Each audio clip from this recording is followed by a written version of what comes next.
जय गुरु जी। संगत जी, आज ये जो सत्संग है, इससे हम ये कह सकते हैं कि जो भी विचार, जो भी थॉट्स हमारे मन में आते हैं, वो हमारे मन में ऐसे ही नहीं आ जाते हैं। वो हमारे दिल में, हमारे मन में, हमारे दिमाग में लाने वाले स्वयं ईश्वर होते हैं। और जब हम उन विचारों पर चलें या उनके लिए कुछ कर्म करें, उससे पहले ही ईश्वर उन थॉट्स के ऊपर, इन विचारों के ऊपर अपनी प्लानिंग कर चुके होते हैं। तो ऐसा ही एक बहुत प्यारा सा सत्संग है जिसमें कमांडर अंकल बोलते हैं कि अगले अवसर पर मुझे पंजाब में हो रहे एक विवाह समारोह का निमंत्रण मिला। मुझे हमेशा ही निमंत्रण पत्र मिलने का उत्सुकता से इंतज़ार रहता था। इस बार मैं अकेला ही नहीं था। हम 4 लोग, wing commander Anil Arora, commander Vimal Nagpal, Vijay Pushkarna और मैं साथ में पंजाब गए। ऐसी यात्रा में ही अधिकांश वक्त सड़क पर ही निकल जाता था और समारोह के लिए मुश्किल से 2 या 3 घंटे का समय ही रहता था। इसलिए रात के 10 बजे निकलने की समय सीमा तय थी। हलवाड़ा से हमने गुरुजी के जन्म स्थान डुगरी जाने का सोचा। इसमें एक अड़चन थी।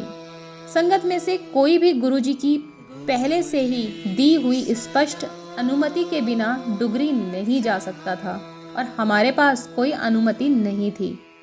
हमने अपने हाथ जोड़े, आंखें बंद करी और कहा, महाराज, हम डुगरी जाना चाहते हैं, कृपया हमें आज्ञा दें। आज्ञा मांगकर हम डुगरी की ओर निकल पड़े। यह डुगरी की हमारी पहली यात्रा थी, इसलिए हम वहाँ किसी को भी नहीं जानते थे। फिर भी हमारे पहुँचने पर अश्विनी अंकल ने हमारा स्वागत किया। वो वहाँ पर महाराज के निर्देश पर ही हमारे स्वागत के लिए चंडीगढ़ से आए थे। उन्हें महाराज के निर्देश पर ही हमारे स्वागत के लिए चंडीगढ़ भेजा गया। उन्हें हमें आसपास घुमाने के लिए भी कहा गया था। वास्तव में गुरुजी ने हमारी डुगरी की इस योजित यात्रा के लिए अश्विनी अंकल को एक पूरा कार्यक्रम बना कर दिया था। हमने गुरुजी से केवल 1 घंटा पहले प्रार्थना की थी और गुरुजी ने अश्विनी अंकल को ये सारे निर्देश पहले ही दे दिए थे। तो ये डुगरी जाने का विचार हमारे दिमाग में किसने डाला? इसमें कोई शक नहीं, खुद महाराज ने। अश्विनी अंकल चंडीगढ़ से डुगरी आए थे और हमने गुरुजी की पवित्र जन्मभूमि पर उनकी कार्यक्रम सूची का अनुसरण किया। डुगरी मंदिर निर्माणाधीन था। हम गांव के बड़े बुजुर्गों से मिले और महाराज के बचपन के बारे में बहुत कुछ जाना। हमने वो जगह भी देखी जहां महाराज ने तपस्या की थी और वो जगह भी देखी जहां वो पैदा हुए थे। पहली बार हमेशा ही एक खास एहसास होता है। हमने कुछ अनमोल तस्वीरें भी ली। फिर हम मलेरकोटला गए, लंगर खाया और विवाह समारोह के लिए वापस चल पड़े। हम सब साथ में यात्रा पहली बार कर रहे थे। ये बात बहुत महत्वपूर्ण थी कि कार से गुड़गांव लौटने की 8 घंटों की यात्रा के लिए हम वहां से सही समय पर निकल जाएं। सबसे बड़ा होने के कारण मैं इसे अपनी जिम्मेदारी समझता था। मैंने सबको विवाह स्थल से 10 बजे निकलने का सुझाव दिया, लेकिन 10 बजे वहां से निकलने के लिए मेरे अलावा कोई और तैयार नहीं था।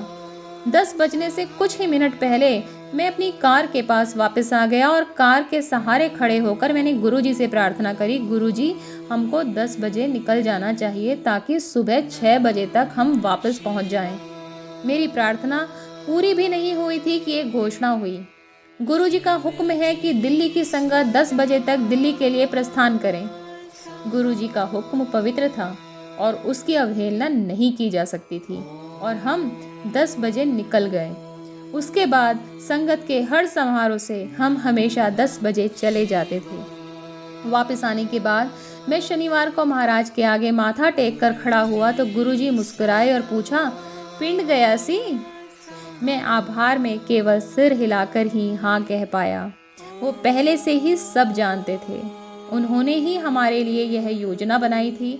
हम खुद को बहुत भाग्यशाली महसूस कर रहे थे। गुरुजी महाराज से मिले कुछ आखिरी निमंत्रणों में से एक निमंत्रण जुलाई 2007 का था। महाराज ने हमें अपनी अपनी पत्नियों के साथ लेकर जाने के लिए खास तौर पर कहा था।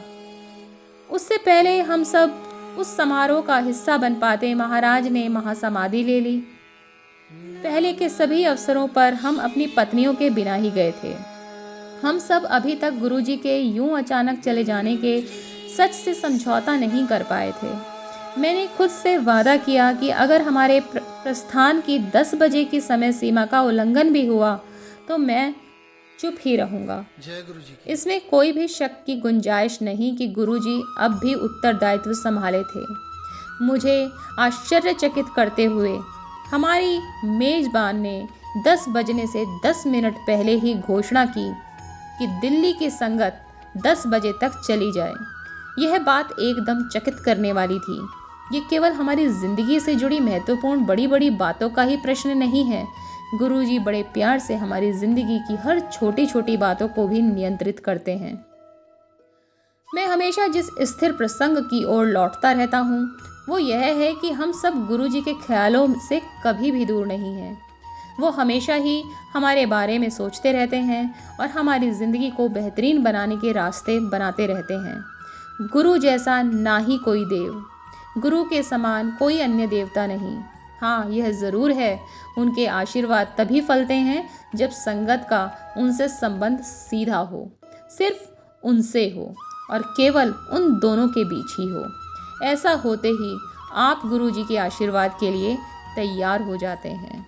तो संगत जी, डायरेक्ट कनेक्शन बना के रखिए गुरुजी से, और आपके और गुरुजी के बीच में कोई तीसरा बिचौलिया होना ही नहीं चाहिए, उन्हें पसंद ही नहीं था। तो आज भी गुरुजी कैसे छोटी छोटी बातें हमारी नियंत्रित करते हैं हमें पता भी नहीं चलता है। तो आपका जितना शुक्राना करें गुरुजी उतना कम। जय गुरुजी, शुक्राना गुरुजी।